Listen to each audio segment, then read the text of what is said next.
may mga kamag-anak kayong tamad. Kasambahay na tamad, asawang tamad, anak na tamad, magulang na tamad. Problema talaga yung tamad.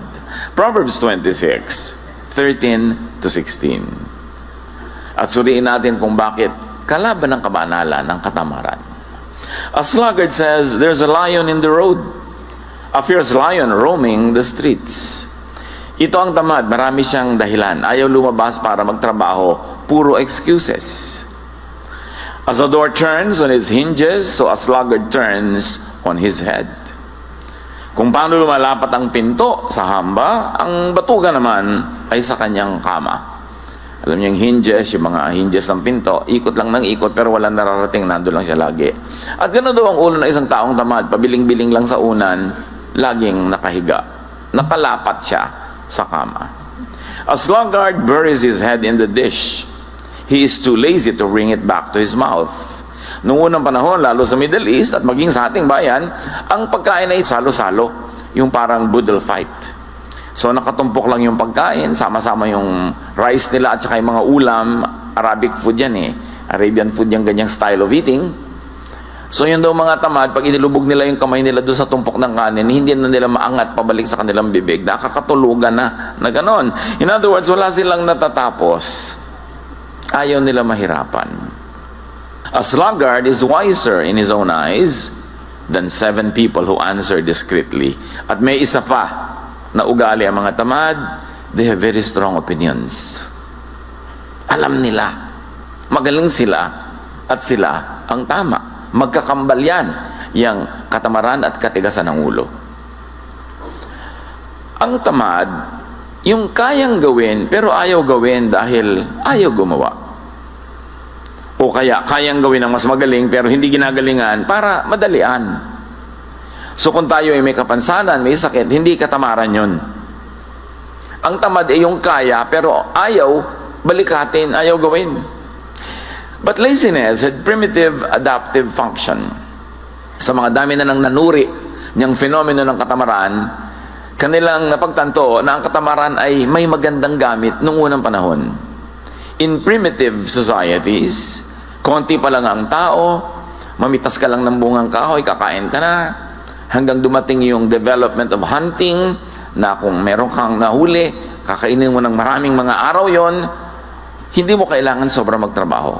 In fact, hindi ka dapat sobrang magtrabaho, kasi noon, pag naubos ang energy mo, hindi ka magsusurvive. May masasalubong kang mga wild animals sa daan, o may mga wild people, kailangan mong lumaban, you should conserve your energy. So, laziness had a primitive adaptive function, and one of that is to conserve energy. For competing for scarce resources, and for fighting or fleeing enemies and predators. Pero nung natapos na ang panahon na yun, primitive times of survival, na ang mahalaga lang sa tao ay kumain, wala nang iba, yung katamaran dapat na-outgrow na. Pero yung mga katamaran ng unang panahon na yun, it's because the creature that extends less energy on a day-to-day basis had a better chance at survival. Napaka-importante yun, yung least effort approach. But the least effort approach in modern times, in developed societies, will be very disadvantageous. Ang kailangan na to conserve energy is not to be tamad, but good planning. Good planning, not laziness, is now the best energy conservation scheme. Kaya sabi sa Proverbs 21:5, which obviously was written when society was already developed, the plans of the diligent lead to profit. So kung gusto mo magtipid ng energy, hindi na katamaran ngayon. Dapat magaling kang magplano. Para walang sayang na oras, walang sayang na investment, walang sayang na pagod.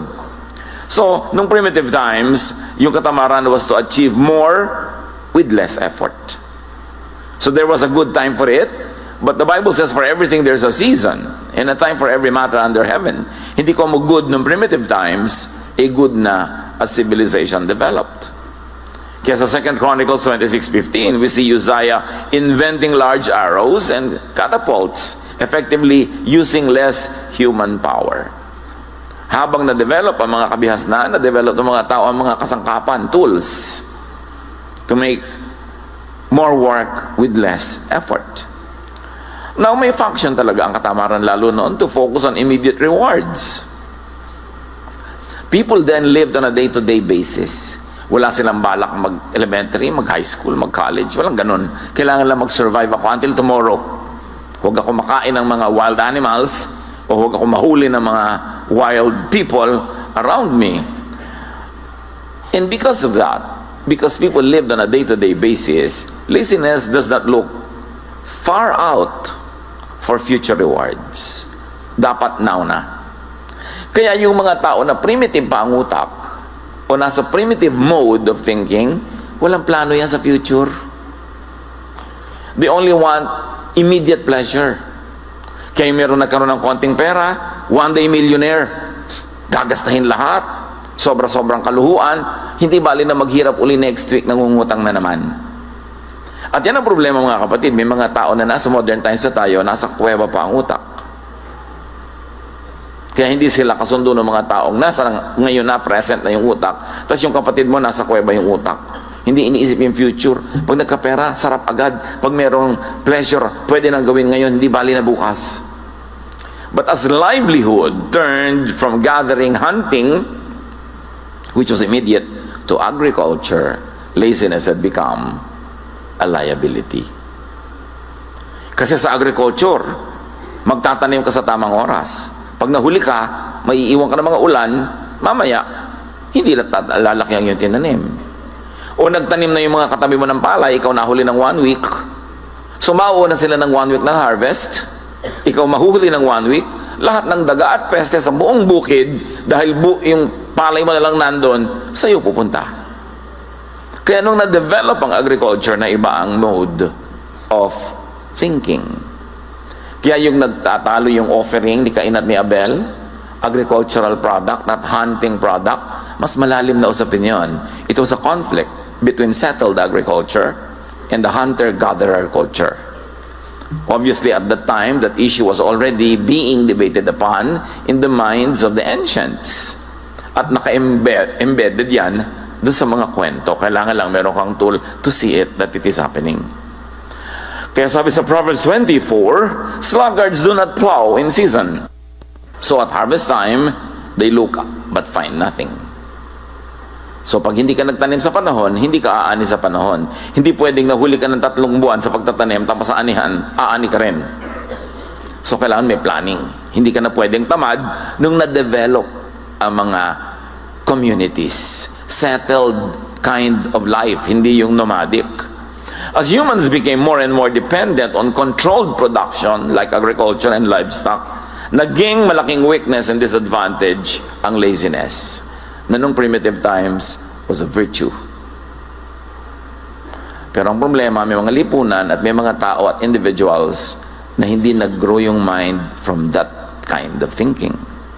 Kaya marami mga settlers sa iba't ibang mga bayan, dayo sila sa isang lugar, tapos may mga katutubo doon. Ang reklamo nila lagi, yung mga katutubo daw tamad compared to the settlers. Kasi iba ang mentality ng katutubo, hunter-gatherer. Yung settler, agriculturist. So magkaiba ang mentality nila. Kaya hindi sila nagkakasundo sa ganung mga bagay.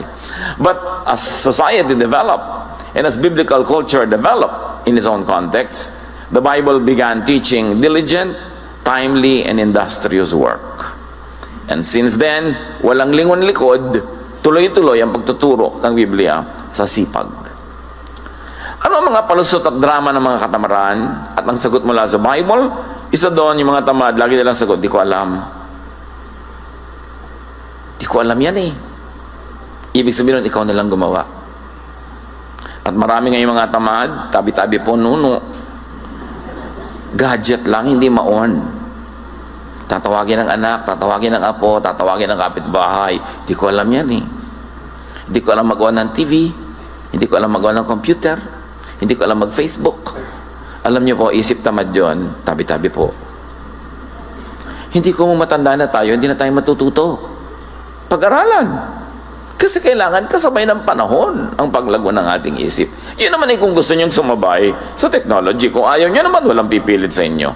Pero hindi pwedeng gusto nyo mag-technology tapos laging ibang gumagawa. Learn it. Because that kind of mentality is a carryover of a primitive thinking and excuse. So ganyan sa mga gadgets, ganyan sa mga electronics. Sabi ng Psalm 25, 4-5, "Show me your ways, Lord. Teach me your paths. Guide me in your truth and teach me." The general idea here is to be teachable. And what does it mean to be taught? It is to be taught something new. Because you don't need to be taught something old. So pag teachable ka, willing ka laging alamin ang bago. Kaya, ang sabi ng iba, techie is the new sexy. Noong araw na primitive ang society, kailangan mo ng muscle para ipagtanggol ang mga babae sa mga leyon, sa mga tribal war. Sexy daw yung marami muscle. Pero ngayon, ang sexy guys daw yung magaling sa techie. Yung alam niya mag-photoshop, yung alam niya ganito yun, magpalipat-lipat. Yun na daw ngayon ang kakit-akit na karunungan. Sabi nila, ewan ko sa inyo. 1 Peter 5:8, "Be alert and of sober mind. Your enemy, the devil, prowls around like a roaring lion looking for someone to devour." And if we may add, in the context of our discussion, to devour with laziness and with ignorance. Maraming paraan ng pag-atake sa atin ng lion. Basta anything that steals from you, that takes away growth or happiness or productivity, trabaho yon nung roaring lion. Proverbs 3:5-6, "Trust in the Lord who commands work. Trust in the Lord with all your heart, and lean not on your own understanding. In all your ways, submit to Him, and He will make your paths straight to prosperity," if we can add. In other words, yung mga teaching na yan sa Bible, may particular truth yan doon sa context na tinuturo niya, pero may universal truth yan that you can apply to other particulars. Basta na-universalize mo muna. At nakikita natin yung universal value of these teachings now being applied to work ethic. Ano pa mga palusot? Drama ng mga tamad. Baka mag-fail, baka tayo mapahiya, wag na lang. Yung laging takot mapahiya, takot mag-fail, isang uri ng katamaran.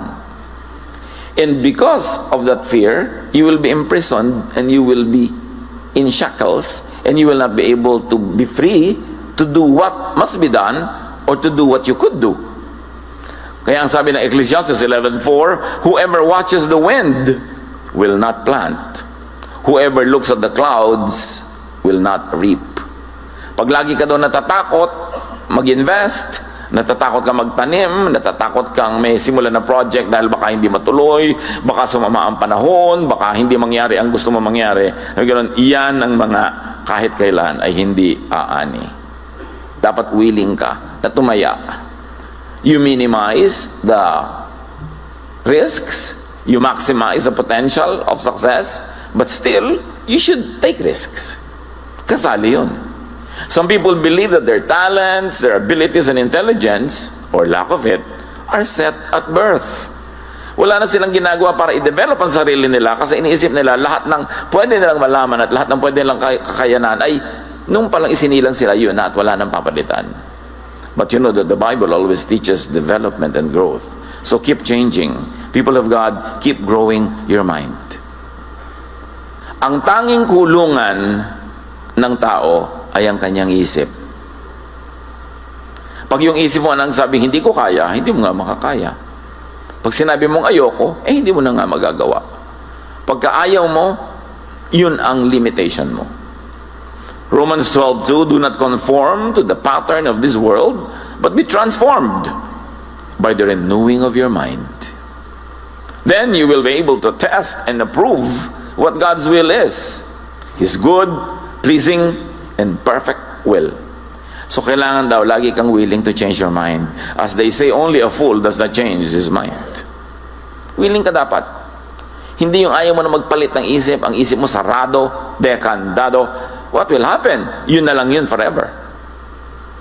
People grow with change, with practice, and with effort.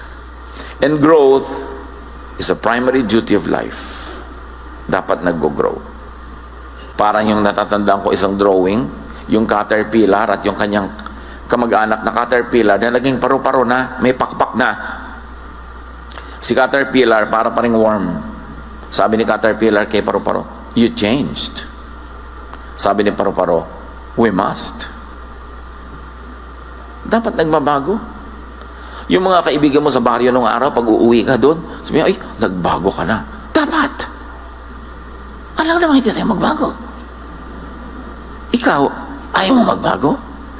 Alam niyo, nagsasabi nun, yung nagbago ka na, yung hindi siya umasenso, tas ikaw umasenso.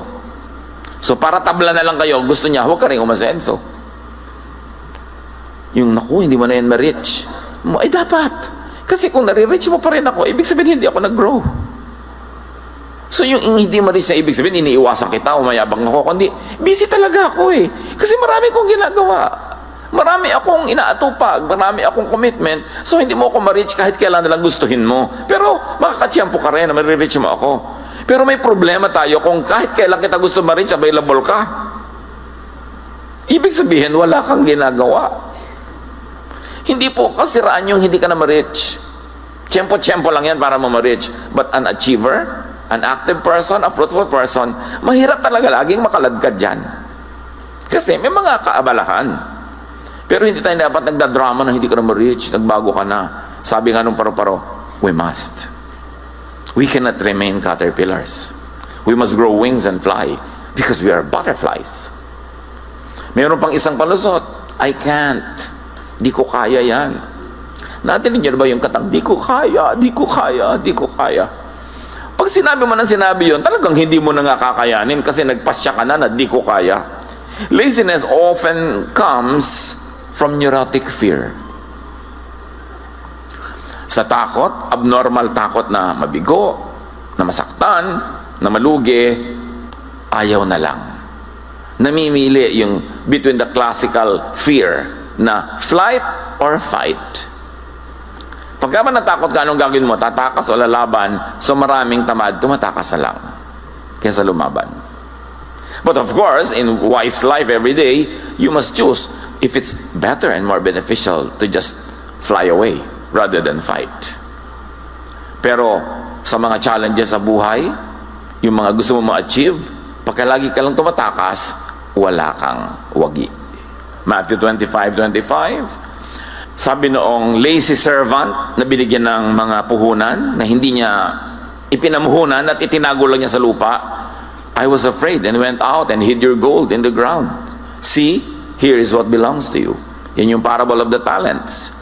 Nagbigay yung Diyos ng talent or puhunan sa tatlong iba't ibang tao. Yung pangatlo, wala siyang ginawa, tinago lang niya sa lupa. So sabi nung Panginoon niya na representative ng Diyos, bawiin yung konting nasa kanya. Ang konti na nga na ibinigay, hindi pa pinarami. Bawiin at ibigay dun sa mayaman na. Kung minsan, yung mayaman na yumayaman na, kasi masipag. Hindi naman laging masamang ang mayaman, yumayaman. Kasi meron din silang sipag. Meron din ginagawa. Kaya kailangan, pag binibigyan tayo ng mga katangian, ng mga puhunan ng Diyos, paramihin. Yun ang gusto niya. So let us all challenge fear and laziness. Dapat fight, hindi flight. Numbers 13:30-31, no ang mga espiya ng Israel ay minanmanan nila yung lugar na dapat ay magiging kanila, pero may mga tao, sabi ng mga kasama, naku, ang lalaki ng tao doon para mga higante, titirisin lang nila tayo, huwag na lang tayong tumuloy. Then Caleb silenced the people before Moses and said, we should go up and take possession of the land, for we can certainly do it. But the men who had gone up with him said, we can't attack those people. They are stronger than we are. So ito yung fight or flight. Most of the people were choosing to fly away when Caleb said, let's fight. Let's go for it. What do you do with your problems pag parang malaki? Umiiwas kayo, tumatakbo palayo o hinaharap nyo at sinisikap nyong magwagi. Pag meron kayong magandang pangarap, mataas ang mga hangarin, sasabihin ng mga tao sa inyo, wala tayong pera anak, huwag ka na mangarap. Huwag mo nang isipin yan. Pinanganak tayong mahirap, mamamatay tayong mahirap. So pagka gano'n ang mentality, mamamatay nga mahirap. Kasi they don't want to give it their best. Pero yung mga lumaki sa kahit na napakagrabing kahirapan, pero hindi nila tinanggap ang hirap na yun, ayaw nila, ginawa nila ang magagawa nila, yun ang nakakabalikwas at nakakalampas sa mga inborn kahirapan. Kaya mahalaga yung mind. Paano tayo mag-isip? Meron naman isang drama ng mga tamad, Kapagod, wag na lang. Marami ganyan, karpentero, may idinidescribe kang gawin. Sabi, sir, ang hirap naman yan, dalian na lang po natin. Sa mahirap nga, triple ang bayad. Gusto mo madali, sa madali na lang po. Ano mangyayari sa buhay niya? Ayaw mapagod. Kasi ang tamad, ayaw mapagod. Alam niyo kung anong motto ng mga tamad? Di bali ng tamad, hindi naman pagod. Baka yan ay inyong memory verse. Life verse. Diba? Di bali ng tamad, hindi naman pagod. Nakita ko yan sa kwarto ng isang dati kong katulong sa bahay. Hindi ko naman ugaling magsusuot sa mga kwarto nila, pero minsan, nung wala na siya, umalis na, dahil may iba nang ginawa sa buhay, di nagpalinis ako, nakalagay sa dingding niya. Di bali ng tamad, di naman pagod. Kaya ito pala yung motto niya, kaya laging araw-araw kami may tunggali. Proverbs 24:30-31, I went past the field of a sluggard, past the vineyard of someone who has no sense. Thorns had come up everywhere, the ground was covered with weeds, and the stone wall was in ruins. Sabi niya, dumaan ako sa property ng isang tamad, walang utak. Gano'n, nako, puro dawag, puro tinik, puro damo, at giba-giba ang kanyang pader. Ganon daw pagtamad. Pero kahit naman sa kasipagan, mga kapatid, huwag OA, don't exceed limits. Kahit yung mga paggawa ng mabuti, paglilingkod, dapat may pahinga ka rin, ha? Huwag naman yung extreme. Mark 6:31, no, ang mga disipulo ng Panginoon ay hindi makapagpahinga, hindi makakain dahil sa dami ng pinaglilingkuran, subalit napakaraming taong dumarating at umaalis at hindi na nila makuhang kumain. Kaya't sinabi ni Jesus sa mga alagad, magpunta tayo sa isang lugar na kung saan maaari tayong makapagsarilinan at upang makapagpahinga kayo kahit na kaunti. Ganyan kung gaano kabait si Jesus. Pinaglilingkuran ng kanyang mga alagad yung mga tao, pero sa inyo, magpahinga muna tayo, iwan muna natin sila. Doon sa tayo-tayo lang para kayo makapagpahinga. So huwag naman tayong extreme sa sipag, kahit pa nga sa mga gawain ng Diyos. Kasi ang Diyos nga nagturo ng pahinga. On the seventh day, we should all rest. Isa pang drama ng mga katamaran yung, hayaan na, sige na lang. Ecclesiastes 10:18, through laziness, the rafters sag. Because of idle hands, the house leaks. Pag daw tamad yung tao, lumulundo na yung mga bubong niya, tumutulo na mga bubong, wala lang. Sige lang, okay lang. At hindi dapat ganon. Ganon din sa katawan. You maintain the house, but you also maintain the temple of the Holy Spirit, which is the body. Hindi ka dapat tamad sa hygiene, at hindi ka dapat tamad sa healthful habits. At isa pang drama ng katamaran yung if only, kung pinanganak lang sana akong mayaman, kung ipinanganak lang akong ganito, kung meron lang akong ganyan. It's not what you do not have that should define you, but what you can have, even though you did not have it before.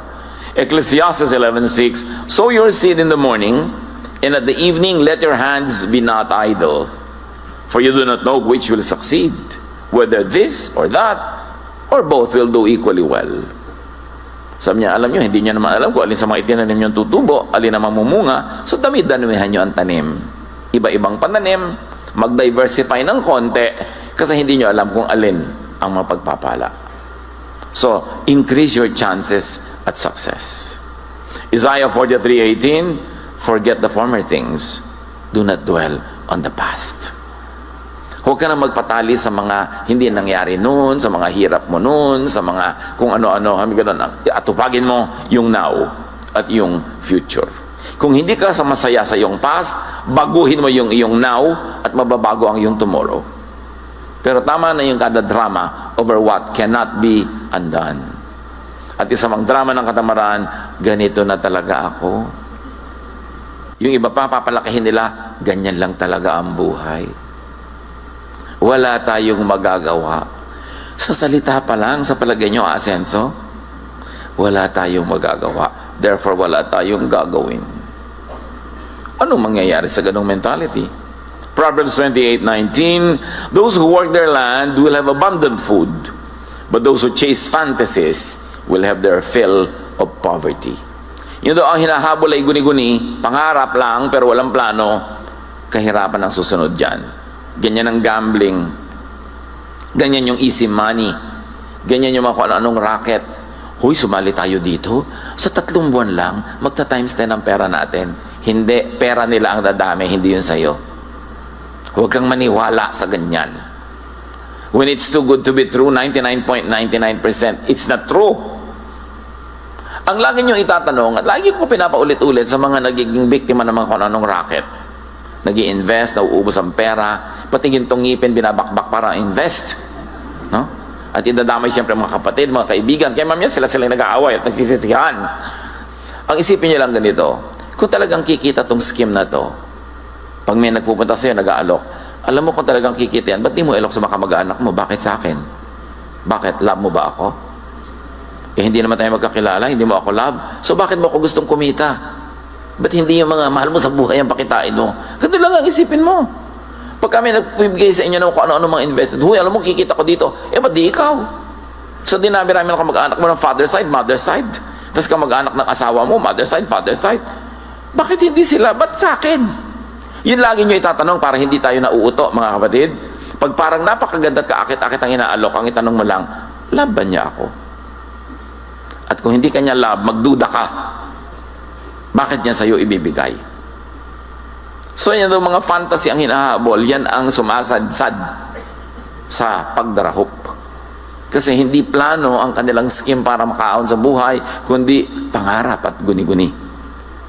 2 Thessalonians 3:11-12, we hear that some among you are idle and disruptive. They are not busy.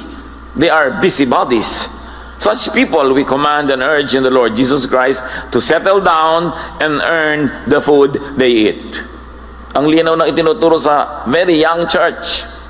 Kasi marami sa young church, akala nila dahil Jesus is loving, dahil because we love, therefore hindi na ako magtatrabaho, bigyan mo na lang ako. Therefore, may sakit ako, ipagamot mo ako. Therefore, nangangailangan ako, ibigay mo na ibigay. Ang daming abusadong Christian.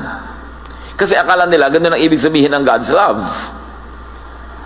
Kaya marami sa mga churches, pagka medyo may kaya ka, tapos may sister, diba? Mag-isip-isip ka, diba? Kamala ka na niya utangan next week.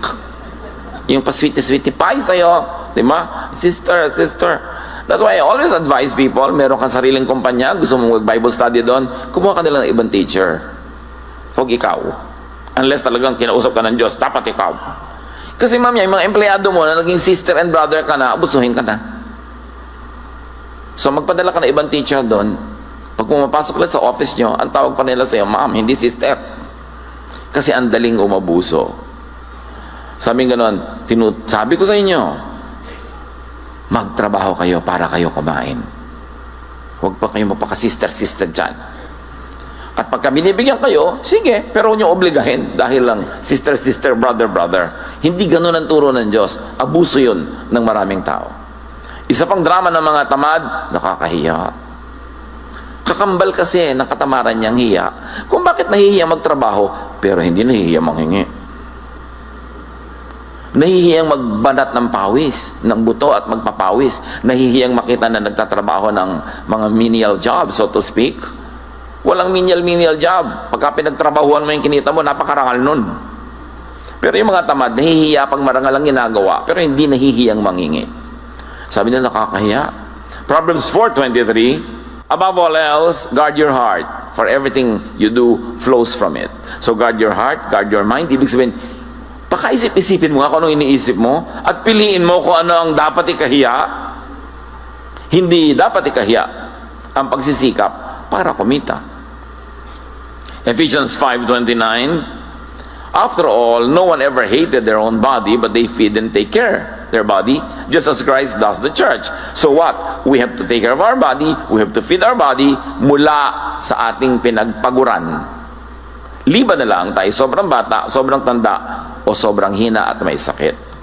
Earn your food, earn your maintenance. Overcome laziness. At kung hindi tayo yung lazy, teach people around you who are lazy to overcome laziness. Strive to do your best and teach people to do theirs. Ecclesiastes 9:10, whatever your hand finds to do it with all your might. For in the realm of the dead, where you are going, there is neither working, nor planning, nor knowledge, nor wisdom. Ganyan ang pananaw ng mga ancient people. May ganun, pag nasa kabilang buhay na, iba na doon, hindi mo nagagawin ang mga ginagawa mo rito, we may never work like this again. So work well na. Gawin mo na ang dapat mong gawin, kasi pagdating mo sa kabilang buhay, iba naman ang andar doon. Review and refocus your direction if guilty. Or people around us are guilty, and we have the clarity of mind to see that they are guilty. In very godly and kind ways, make them review and refocus their attention. Ephesians 4:28, anyone who has been stealing must steal no longer. And let's apply it and extend it. Anyone who has been begging, anyone who has been asking, must not do that anymore, but must work, doing something useful with their own hands, that they may have something to share with those in need. So ang tinuturo dito, make your ambition to earn enough for yourself and to earn more than enough so that you will have something to give to people who cannot, on their own situation, earn their keep. At mga kapatid, value your work. Yung mga iba na Monday na naman, may pasok na naman, mag-resign ka. Naku, pasok ka na naman, di huwag ka pumasok. Ang hirap ka mag-apply dyan. Tapos nung natanggap ka, puro work naman. Pag binibigyan ng work sa trabaho, make it your privilege. May mga waiter na pagka mga medyo gabi-gabi na, ayaw na mag-serve, mga tamad na. O di, magsara na kayo. Gusto niyo malugi yung owner niyo para hindi na kayo kumita. Yun ang dapat may malasakit ka kung empleyado ka.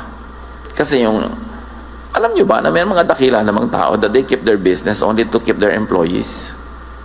Hindi naman lahat dahil para lang kumita. Meron din silang kawawa ng mga empleyado, tuloy natin kahit ang liit-liit ng ROI natin dito. May mga ganun. Mahalin nyo ang trabaho. Value your work. Because work is a gift from God. Acts 20:34-35, you yourselves know that these hands of mine have supplied my own needs and the needs of my companions. And this is Paul speaking. Si Paul, as pastor, hindi siya pala hingi. Hindi siya pala daing. He was a doubly productive pastor because aside from doing his work, church work, he was making tents. He had a trade that earned him money. So hindi siya yung paladaing, palahingi, lagi na lang nagpaparinig. Hindi ganon. Sabi niya, kailangan nakikita nyo, pinagtrabahuhan ko ang mga kinakain ko. At nagpapakain pa ako ng mga kasama ko. In everything I did, sabi niya, I showed you that by this kind of hard work, we must help the weak. Remembering the words of the Lord Jesus himself, it is more blessed to give than to receive.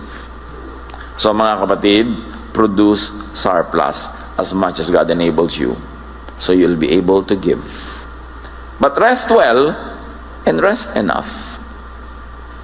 Kasama ng tunay na trabaho ang pahinga. Kasi pag hindi ka nagpahinga, bukas yung trabaho mo walang kwenta. So dapat nagpapahinga ang tao. Hebrews 4:10, for anyone who enters God's rest also rests from their works, just as God did from His, to be able to work again. Ang matalinong employer gives enough time of rest kasi quality ang trabaho ng kanyang mga workers. If not coming from genuine love, at least you must be wise that a rested worker works better. Overcome laziness and keep track of your improvements and progress. Hebrews 6:12, we do not want you to become lazy, but to imitate those who, through faith and patience, inherit what has been promised.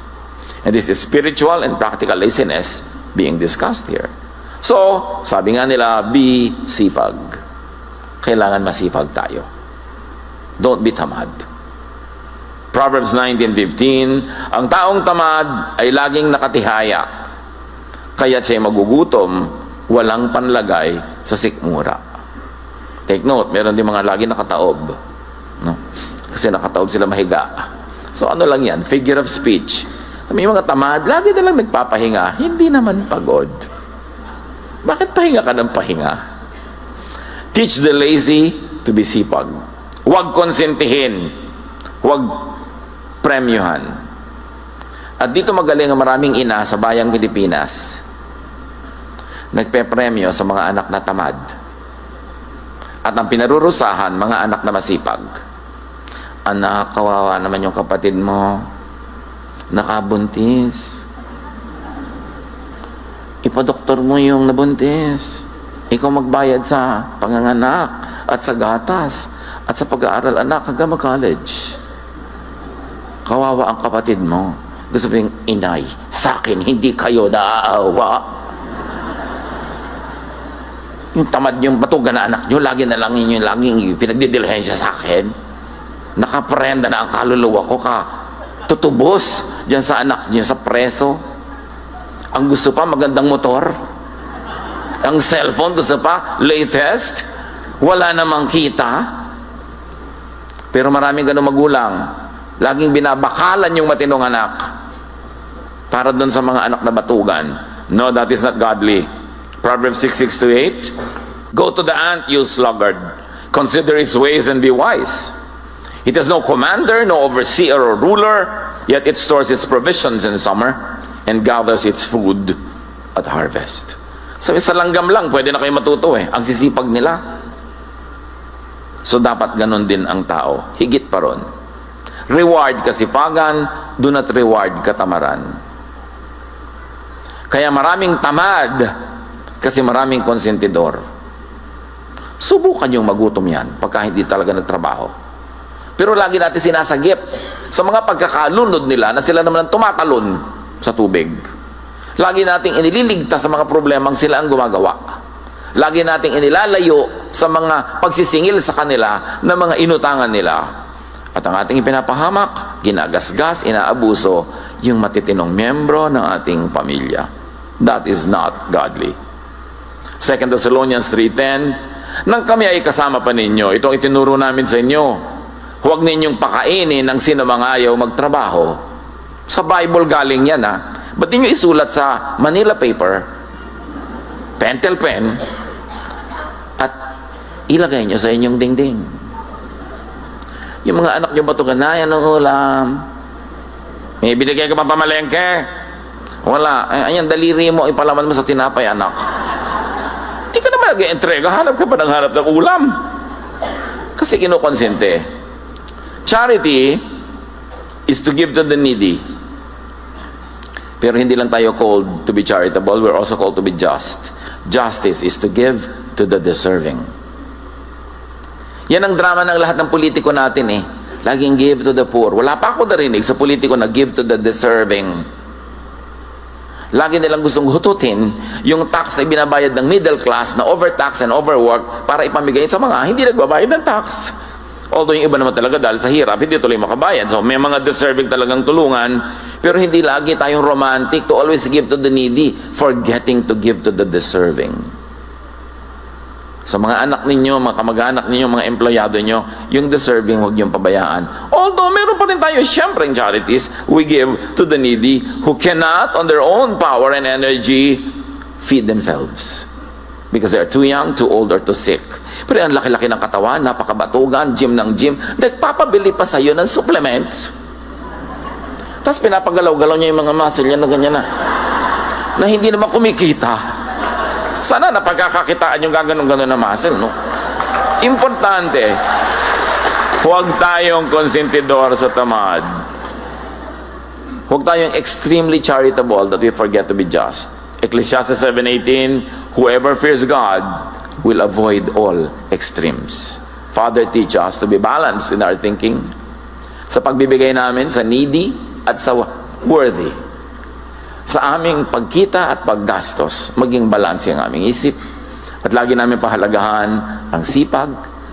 Tumulong kami sa tunay na nangangailangan at hindi kayang tulungan ng mga sarili nila. Pero turuan mo kami, Lord. Magturo din ng disiplina sa mga tatamad-tamad lang, kaya walang makain. Teach us. Pagbulay-bulayan natin mga kapatid ang application nito sa ating mga pamilya and workplaces.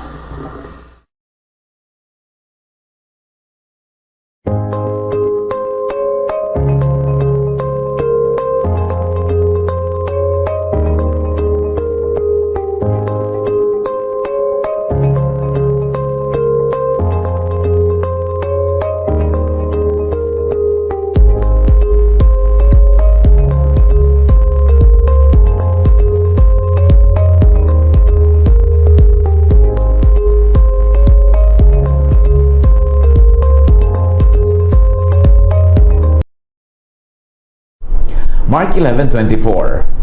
Jesus says, "So I tell you to ask for what you want in prayer. And if you believe that you have received those things, then they will be yours." Napakalinaw ng sinasabi ng Panginoon kung anong ibig mong tanggapin, yun ang iyong hilingin. Yun ang iyong ipanalangin. Sapagkat kung naniniwala kang natanggap mo na yon, in other words, ganun kalakas ang iyong paniniwala na hinihiling mo pa lang ay natanggap mo na, sabi ng Panginoon, ay matatanggap mo nga. You receive what you believe you will receive. You receive what you ask for in faith. You receive what you have in mind, what you think of. You receive what you always say. Ang lagi mong sinasabi, ang bulaklak ng iyong dila, ang siya mong tatanggapin mula sa langit. Ang pamagat ng ating pag-aaral, bulaklak ng dila. Kasabihan niya nung unang panahon, hindi na natin napagdidinig ngayon yung sinasabing bulaklak ng dila. Pero yung bulaklak ng dila is just what people always hear you say. Yung laging bukang bibig, yung laging binabanggit-banggit, inuusal-usal, yun yung bulaklak ng dila. Ano ang madalas sa bulaklak ng dila na nadidinig natin?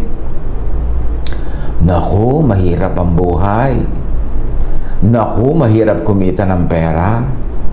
Naku, marami akong sakit. Naku, kawawa naman ako. Naku, lahat na lang ng mga hindi dapat yun ang nangyayari sa buhay ko.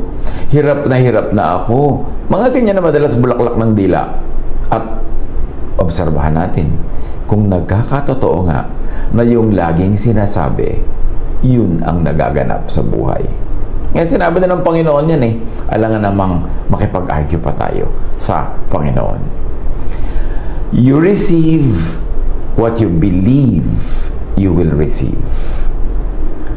Napakalakas ng ating kapangyarihan ng pag-iisip. Kapangyarihan ng pananalig. Kaya pag nananalig ka ng talagang totoong pananalig, yun ang magaganap. You receive what you believe you will receive. Matthew 9:28. When he had gone indoors, the blind men came to him, and he asked them, "Do you believe that I am able to do this?" "Yes, Lord," they replied. At ang nangyari nga, sabi ni Jesus, whatever it is that you believe, that is what will happen to you. Matthew 21:22, if you believe, you will receive whatever you ask for in prayer.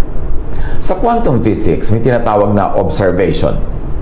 Yun ay measurement, prediction, and expectation. Extract information from the system to change it.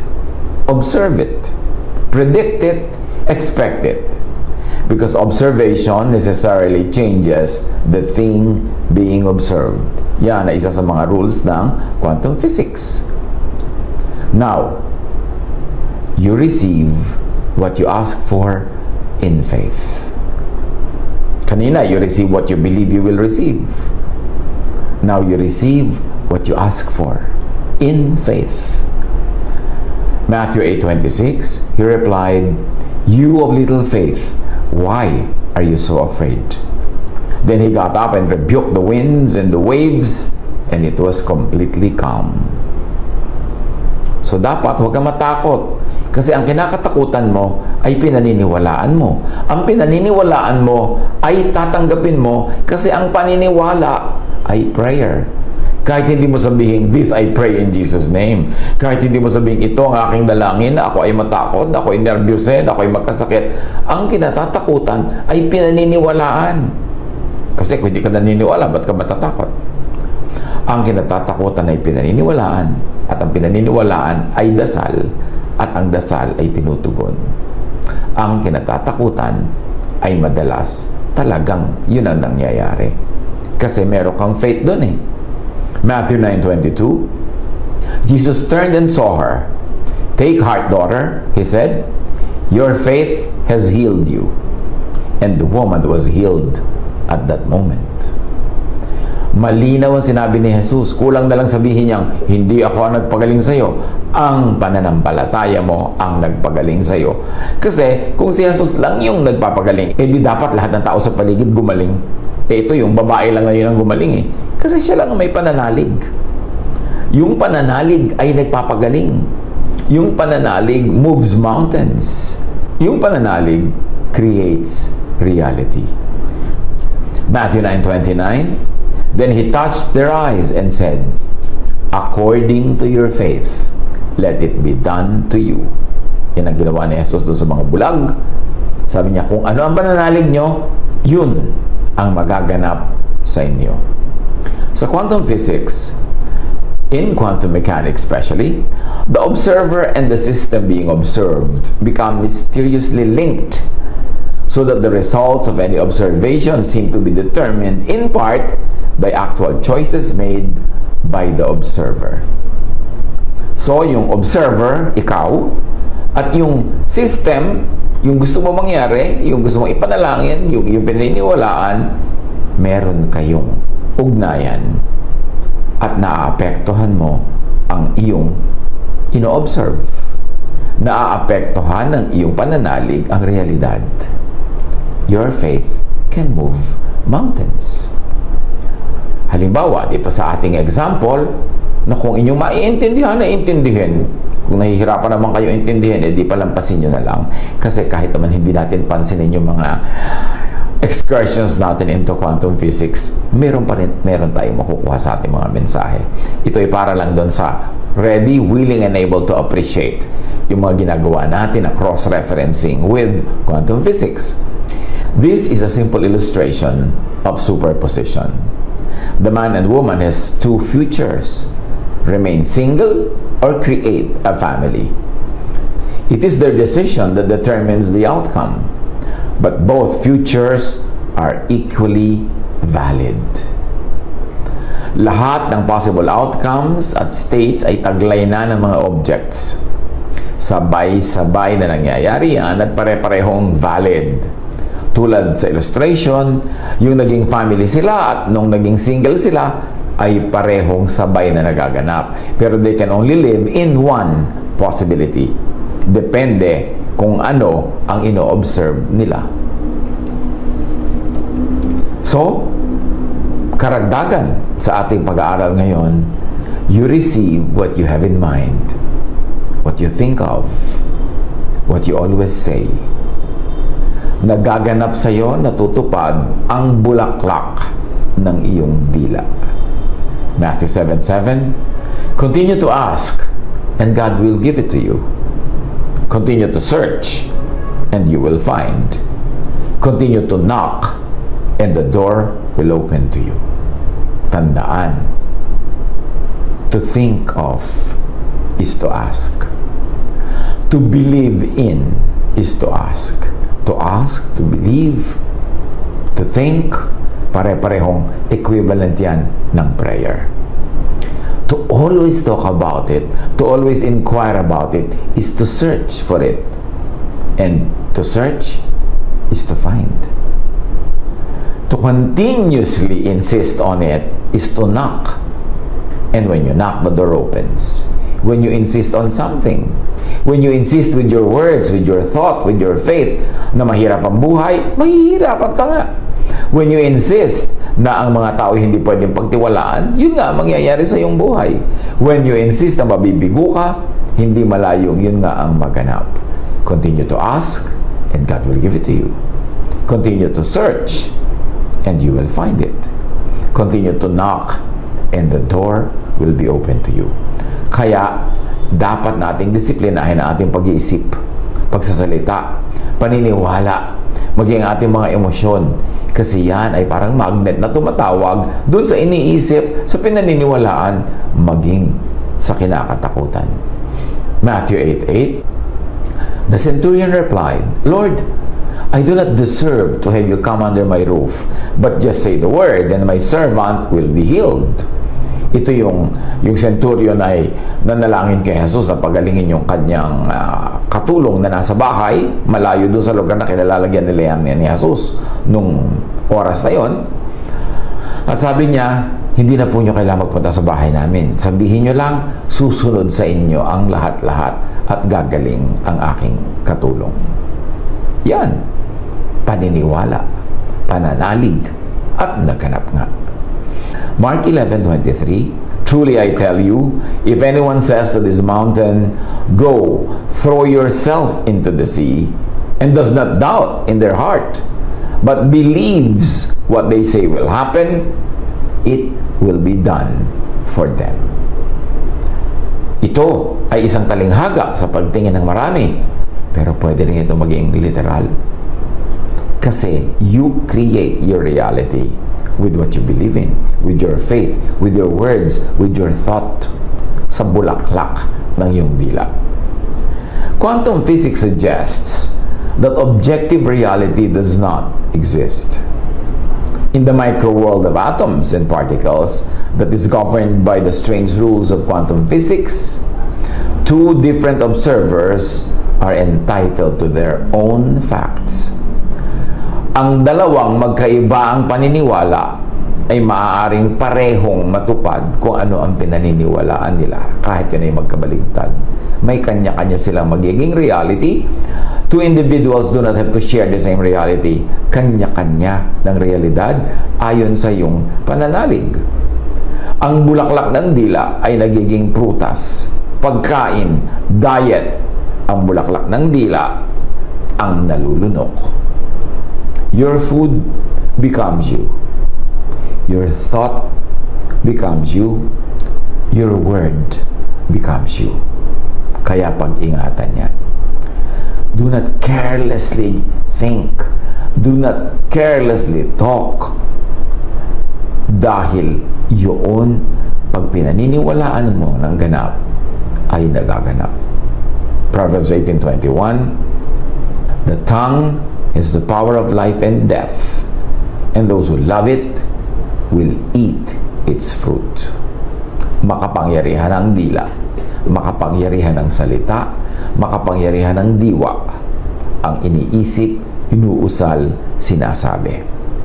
Ephesians 4:29, do not let any unwholesome talk come out of your mouths, but only what is helpful for building others up according to their needs, that it may benefit those who listen.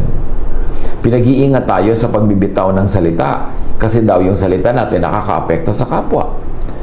So ang usalin mo, ang sabihin mo ay yun lamang na makakabuti sa iba, makakapagpalakas ng kanilang pananalig, ng kanilang buhay, at makakatagpo sa kanilang mga pangangailangan.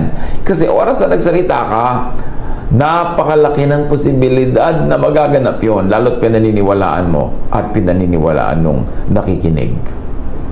Matthew 12:36, but I tell you that everyone will have to give account on the day of judgment for every empty word that they have spoken. Now, akala naman ng iba, laging doon pa sa malayong day of judgment magkakaroon ng pagsusulit. Isn't every day a day of cause and effect? And in application, isn't every day a day of judgment? 2 Corinthians 9:6, tandaan ninyo ito. Ang nagtatanim ng kakaunti ay aani ng kakaunti.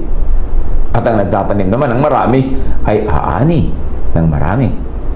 So, meron agad na result, meron agad na judgment. Nagtanim ka, aani ka. Hindi ka nagtanim, wala kang aanihin. Judgment yun. Hindi kailangan laging i-confine natin yung meaning ng judgment sa mas nakakalagim-lagim at katakot-takot na ibig sabihin yan. Cause and effect is judgment. Galatians 6:7, huwag ninyong akalaing madadaya ninyo ang Diyos. Kung ano ang itinanim ng tao, yun din ang kanyang aanihin. So magtanim ka ng good thoughts, good ang ani. Magtanim ka ng good words, good ang ani. Magtanim ka ng good emotions, good ang ani. Ano ang bulaklak ng iyong isip? Bulaklak ng iyong dila. Siyempre yung bulaklak magiging prutas yan. Yun ang aanihin mo. Therefore, bantayan, pag-ingatan, piliin ang iniisip, ang sinasabi. Yan ang magkakatotoo. Piliin ang itinatanim, yan ang aanihin. Luke 7:14. Then he went up and touched the bier they were carrying him on, and the bearers stood still. He said, "Young man, I say to you, get up." Sinabi ni Jesus with all conviction, sinabi niya doon sa patay, bumangon ka. At bumangon ang patay. Yun ang power ng words. Luke 11:9, so I say to you, ask, and it will be given to you. Seek, and you will find. Knock, and the door will be open to you. Sa quantum physics, may tinatawag na superposition. All possible outcomes of the system are superimposed into each other. Observation will force the system into one definite outcome. In so many words, lahat possible. Pero kung ano ang iyong hilingin, paniwalaan, usalin, sabihin, yun ang magiging totoo sa iyo out of many possibilities. A system exists simultaneously in all its possible forms when not observed. Once observed, the system will just take one form out of all the previous possibilities. Sa ating illustration, makikita yan. Kung gusto nyong makita at hanapin, you will find it. Kung wala naman kayong ganang magtingin pa dyan sa mga illustration, wag na. Pwede rin namang hindi. Dahil naiintindihan naman din naman from the verses that we are trying to study. But believe in, think and speak of what you want. What you believe, think, and speak of, yan ang matutupad. Paulit-ulit na tayo ha. Baka naman kulang pa ang pag-ulit-ulit natin. Kasi sobra tayong kulang sa disiplina sa pagsasalita. Mga negative ang pinag-uusapan, mga sakit, mga nakakatakot, mga kagimbal-gimbal, kalagim-lagim. Di yun ang magaganap sa'yo. Napipili naman yan eh. There is power in thought and faith and belief. There is power in words. Use that power correctly, wisely. Matthew 15:28. Then Jesus said to her, "Woman, you have great faith. Your request is granted." And her daughter was healed at that moment. Matthew 13:58. And he did not do many miracles there because of their lack of faith. Si Jesus na nga mismo mapaghimala. Pero doon sa lugar na yon, hindi siya naghimala. Dahil walang pananalig ang mga tao doon. It takes two to tango, sabi nga nila. Ang himala, dapat naniniwala ka sa Diyos. At siya naman ay maghihimala ayon sa iyong paniniwala. Pero kung puro lang walang pananalig, huwag kang umasang magkakaroon ng mga himala.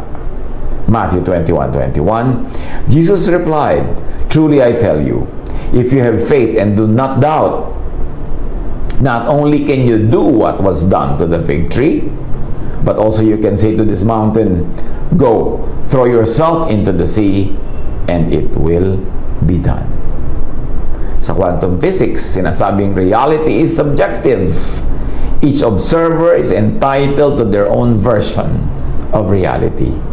Kaya yung dalawang taong isang naniniwala at isang hindi naniniwala, magkaiba ang kakahinatnan ng buhay nila. Magkaiba ang magiging reality nila. Sinasabi, quantum physics tells us that nothing that is observed is unaffected by the observer. That statement from science holds an enormous and powerful insight. It means that everyone sees a different truth because everyone is creating what they see.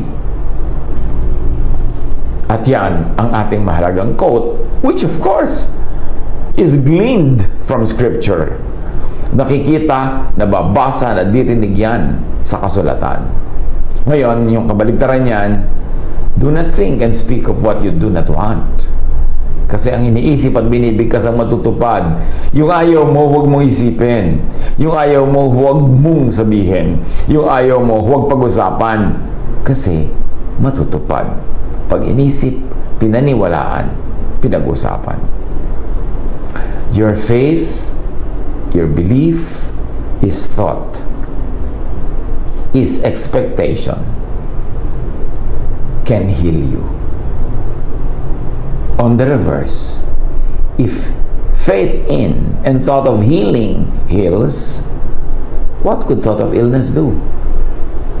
Kung ang pag-iisip ng kagalingan ay nagpapagaling, anong gagawin ng pag-iisip ng sakit?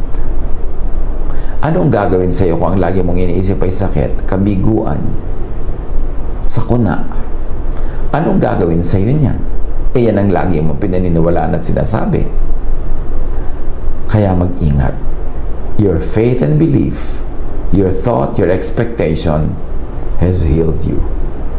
Kung ano ang ibig, kung ano ang kaibig-ibig, yun ang isipin. Yun ang usal-usalin. Yun ang i-wish for others. Luke 6:31, do to others as you would have them do to you. So apply it. Think for others what you would like them to think for you. Wish for others what you would like them to wish for you. Proverbs 17:5, whoever mocks the poor shows contempt for their maker. Whoever gloats over disaster will not go unpunished. Yung mga pinagtatawanan mo, nililibak ang mga nagkakamali, those words will go back to you and affect you. Proverbs 24:17, do not gloat when your enemy falls. When they stumble, do not let your heart rejoice, or the Lord will see and disapprove and turn His wrath away from them. At maaaring sa'yo bumaling ito. Pag-ingatan natin ang ating iniisip. Kahit iniisip natin laban sa iba. Pag-ingatan natin ating sinasabi. Lalo sinasabi natin laban sa iba. At lalo naman pag-ingatan natin yung sinasabi natin tungkol sa ating sarili. Stop bashing others. But more importantly, stop bashing yourself. Yung lagi mong minamalitang yung sarili, wala naman po akong alam, napaka mangmang ko naman po, wala naman po akong kwentang tao, wala naman po akong talent, wala akong kakayanan. Yan nga ang sinasabi mo, yan ang pinaniniwalaan mo, yan ang magaganap sa'yo. Kaya dapat tigilan din natin yung sobrang pamamaliit sa sarili. Hindi naman humility yun eh. Mali na yun. Dapat truthful lang tayo. At kung binigyan ka ng Lord ng gift, kakayahan, katangian, celebrate it. Thank God for it. Be humble, but do not deny it.